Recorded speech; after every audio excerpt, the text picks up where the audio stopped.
Hello and welcome to another episode of the Get Sustainable show produced by ESPN in partnership with Green Europe Today and Livestream Studio. We are very lucky to welcome today Maria Ibisz, Senior Manager for Sustainability Consulting Central Europe at Deloitte.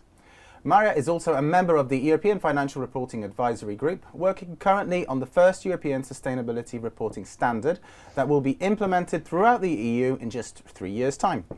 In her work, she supports management boards and CFOs in ESG and green transformation. Maria, great to have you here today. Thank you so much for this invitation. I'm very happy to be here today, and I hope I will bring some inspiration for everyone. We're really looking forward to it. So Maria, as many of us are now aware, the ESG regulatory environment is quickly evolving. Everyone has been telling us about fast approaching changes which will hugely impact trading relations of the future.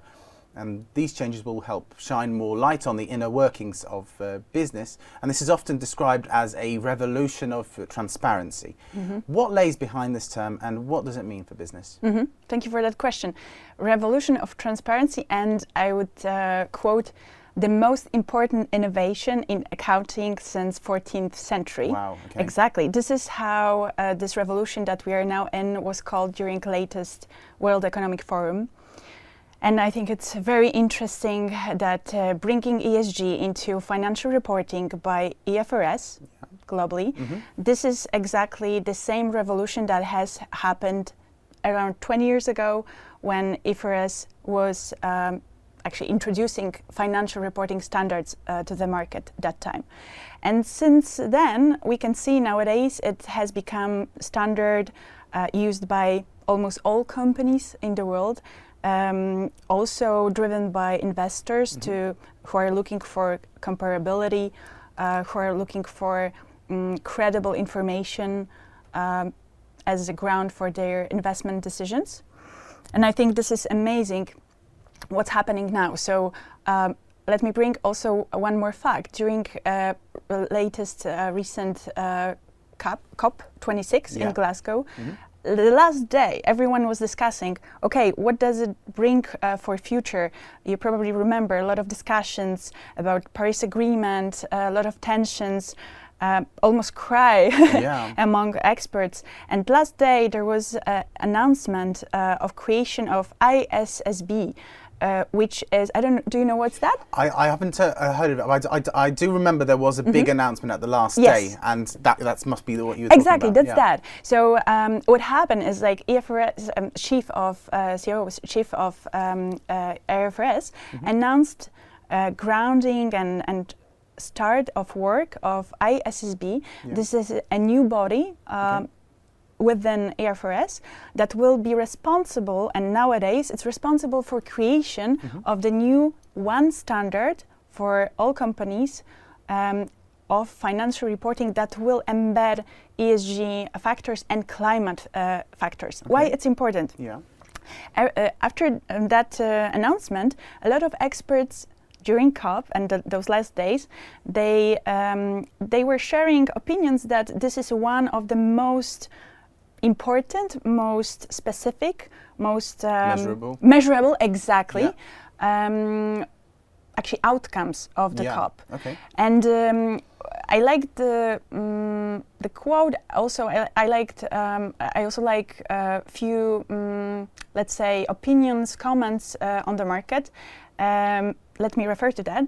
I heard one of those saying that this is very important because if we want to address climate change, it's not enough to do it national by national area, country by country, or industry by industry, like one company after one. We need to have one language, one common language of reporting. And this is a great example how reporting can be a driver of changes within companies, how they are governed, the change of strategic thinking. So setting the standards. Setting the standards. So I'm not sure, I would be very interested, what's your opinion, but many people on the market, many experts, until now, they were saying this is reporting, these are only data that are like historical, and these are only information that are copy-pasted in many cases, yes. And nowadays, this tremendous revolution, this is a revolution of change of thinking and change of perspective on reporting. I guess by making creating a framework which is standardized, Yes. we can compare the data like by like between companies, between industries, between countries, and then actually we have a clearer view on what the situation is in a given sector, in a given company, or in a country. So yeah, it's interesting stuff. Now, in your work, you not only help apply policy changes, but are also actively involved in shaping policy, as you've already sort of mentioned. So as a member of the Sustainability Reporting Board at the European Financial Reporting Advisory Group, could you please give us your views on the direction of development in terms of sustainability standards, expected timelines, and how will they change corporate reporting in the not too distant future? Yes, and I may add also that I'm also a practitioner. Right, okay. So having worked with almost around like 150 companies on strategies and reporting, I try now working on being an expert, being invited to this great group working on regulation. I try to also see regulation throughout my experiences to really see in depth what can it change in practice, what can be a practical challenge for big companies, for SMEs, for non-listed companies. Why is that important? Because this regulation, I mentioned one that is being prepared on the global level, IFRS, but EU, and exactly the group I'm also working within, this is the regulation focused on the European Union.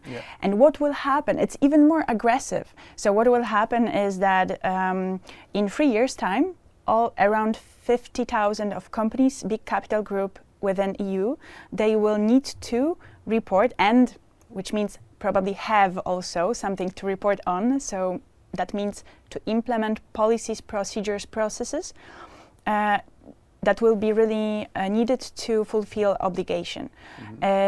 What I may say that it will be a development of current status of regulation. So currently NFRD, this is the a lot of shortcuts here. I will help you. And I may also disclose a lot of CFOs I work with. It's really a nightmare for them. So many like shortcuts of new standards, abbreviations. I think it's also very, very important to share that knowledge, but in a clear, understandable way. And some of these abbreviations mean something else in a different area of business. So exactly. It can be confusing. Exactly. But coming back to this new perspective, let's say, I would say it's more strategic perspective than only regulation per se.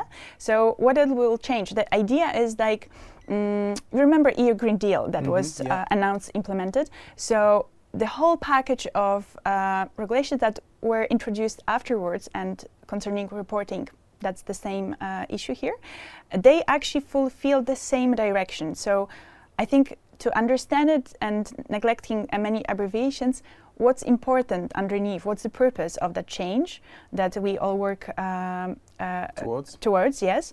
This is like the idea to help business in EU to become more innovative, to become zero emission, and to really raise the quality of governance. The aim is to spark innovation and drive these changes faster. Exactly.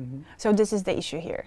Now, these changes not only have a significant operational impact, but also perhaps not maybe obvious at first glance, is the skill sets, knowledge and expertise required from CFOs. So how is their role changing today? Oh, that's a great question, to tell you the truth. It's like CFOs are on the front line of the whole change. So being responsible for reporting processes, financial reporting, suddenly the role is changing, the responsibility. Decarbonization pathways, decarbonization scenarios towards 1.5 centigrades, and the whole spectrum, how to really understand how climate risks and opportunities, how ESG risks, opportunities, what kind of financial implication do they have for the company. This is a huge challenge, and you can imagine how much knowledge in the organization needs to be built in order to have very good quality of this strategic decision making. So what we see now is the first change is the change of roles and responsibilities on the board level. many of our clients, many of clients that I observe in the CE region, like CFO is the main role in the organization as a driver of that change. And also I may disclose that in the it's called batches, but in the this new European standard of reporting that has been already published few weeks ago, the first version. What we may see there is, for example, that companies will need to disclose and have a very good ESG strategy, also with KPIs, SMART goals, and with the very clear goalposts. Yes, and also with the structure of the responsibility on the board level. Also, what will be needed is to present and to show how MBO is remuneration of the board members, maybe CFOs, linked to ESG performance and achieving ESG strategic goals. I think it's a huge change and really also a challenge for many companies.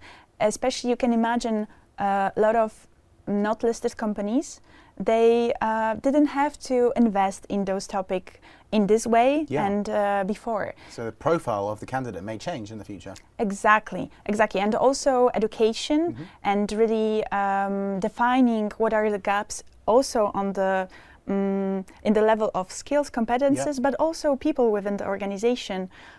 This is huge. Okay.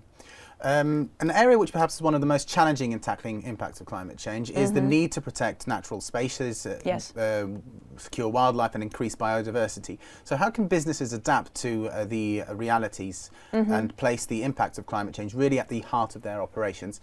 Or is it even feasible to expect the businesses to operate in this way in our current trading climate, given the everlasting need for pursuing profit? I think there's no other way. That's actually my viewpoint on that. And we have a lot of challenges. I may also share maybe a few points coming up this regulation, but I think it shows the level of ambition that we need to all fulfill. So probably you have been discussing a lot TCFD and a lot of like climate governance, climate risks.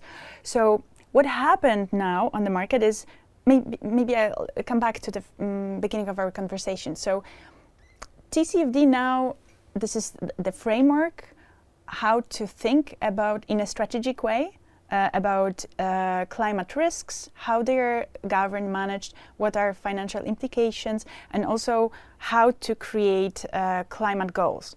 And what happened now is like TCFD, which nowadays not so many companies still use it, but we can see it's one-to-one repeated in IFRS work and also in European standard. So what does it mean? This is a big also direction and big recommendation coming from a regulator, expectation to really treat climate and biodiversity as a source of also responsibility, like a source of potential and also a risk.